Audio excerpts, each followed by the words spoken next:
Здоров'я, шановні українці! Сьогодні у Києві на Алеї Сміливих була відкрита нова табличка, присвячена президентці Єврокомісії Урсулі фон дер Ляєн. Для мене було і дійсно великою честю і просто по-людськи приємно взяти участь у цьому відкритті, у такому відзначенні сміливості пані Урсули. Вона одна з центральних фігур європейської політики щодо України. Вона одна з тих, завдяки кому європейський простір і європейські цінності зараз дійсно вдається захищати. Пані Урсула сьогодні побувала вже втретє у нашій державі після 24 лютого. І щоразу її візити відкривають новий етап у зближенні України та Євросоюзу.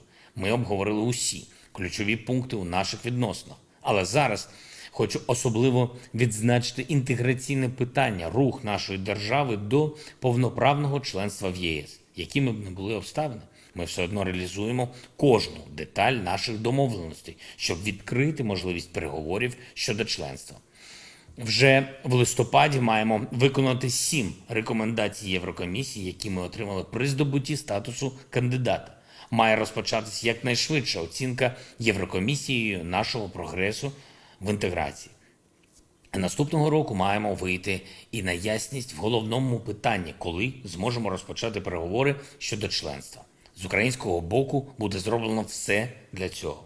І в якості елементів зближення розглядаємо такі речі, як режим внутрішнього ринку ЄС для України, як поєднання нашої інституційної роботи, наприклад, на митниці, у спільному митному контролі між Україною і країнами ЄС. Вже працюємо заради цього. Сьогодні подякував пані Урсулі за вже надану підтримку макрофінансову, санкційну, оборонну. Ми обговорили і співпрацю в енергетиці, що надзвичайно важливо і для України, і для кожної країни ЄС перед цією зимою, яку Росія спробує використати проти усіх нас в Європі. Я поінформував про нову і особливо підлу тактику російських терористів, удари по енергетичній та гідротехнічній інфраструктурі. Якраз у час перебування президентки Єврокомісії в Україні російська армія нанесла новий ракетний удар по Кривому Рогу, по Кіровоградщині, в обох випадках по гідротехнічним спорудам. Мета цих ударів абсолютно зрозуміла, це удари саме по людях, по нормальності життя в Україні. Держава-терорист намагається показати, ніби вона може компенсувати такими ударами боягузтво і бездарність її військових, провал її намагань уникнути санкцій та економічної ізоляції. Ми ж у відповідь маємо показати, що на кожен прояв російського терору буде незмінна жорстка і принципова реакція.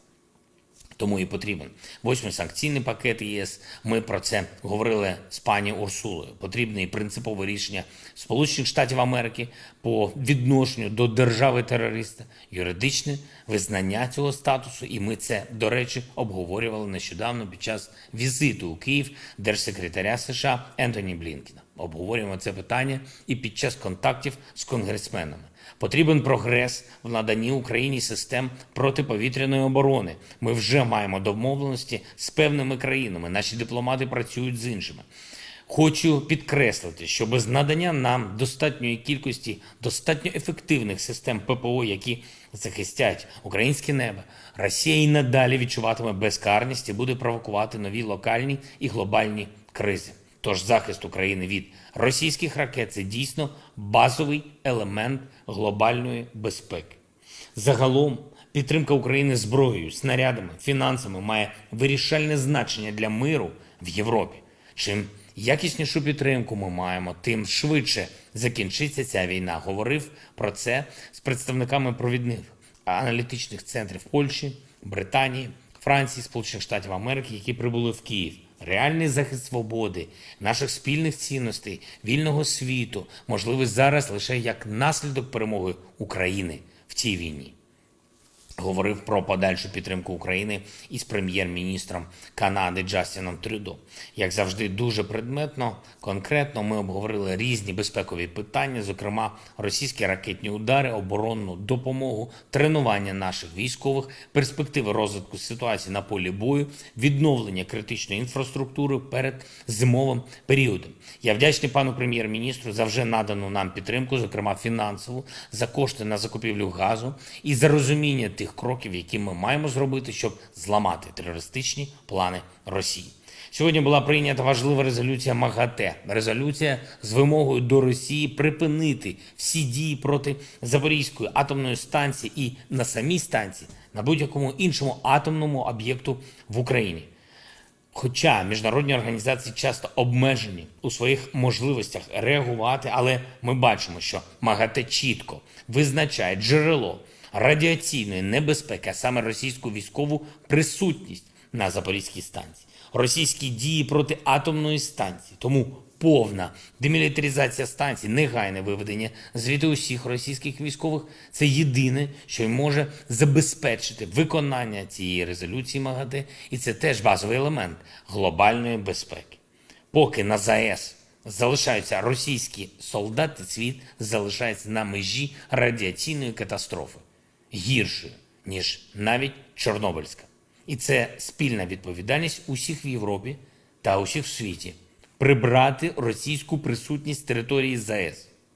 Хочу сьогодні подякувати усім представникам Державної служби з надзвичайних ситуацій, комунальним службам, нашим будівельникам, працівникам поліції, військовим, представникам місцевої влади, представникам бізнесу, кожному і кожній, хто задіяний в ліквідації наслідків російського ракетного удару, хто допомагає тим, хто постраждав від ударів у Кривому, на Кіровоградщині, у Харкові, в Запоріжжі, у Миколаєві, на Донеччині, в усіх містах і громадах, з яких Росія знущається за допомогою своїх ракет. Держава-терорист застосувала проти нас вже більше 3800 різних ракет. Але жодна ракета не наблизить Росію до її цілі. Підкорення України не буде. І кожна ракета наближає Росію до більшої міжнародної ізоляції, до більшої економічної деградації і до ще чіткішого історичного засудження. І наостанок, в Ізюмі, на Харківщині, знайдене масове захоронення людей. Необхідні процесуальні дії там вже розпочались. Більше інформації, чіткої, перевіреної інформації має бути завтра. Завтра ж в Ізюмі будуть журналісти, українські і міжнародні всі. Ми хочемо, щоб світ знав, що реально відбувається і до чого призвела російська окупація. Буча, Маріуполь, тепер, на жаль, Ізюм. Росія всюди залишає по собі смерть і повинна за це відповідати. Світ повинен притягнути Росію до реальної відповідальності за цю війну. Зробимо все для цього. Вічна пам'ять усім, чиє життя забрали окупанти. Вічна слава кожному, хто воює за Україну. Слава Україні! Підписуйтесь на канал, і у вас завжди будуть свіжі новини.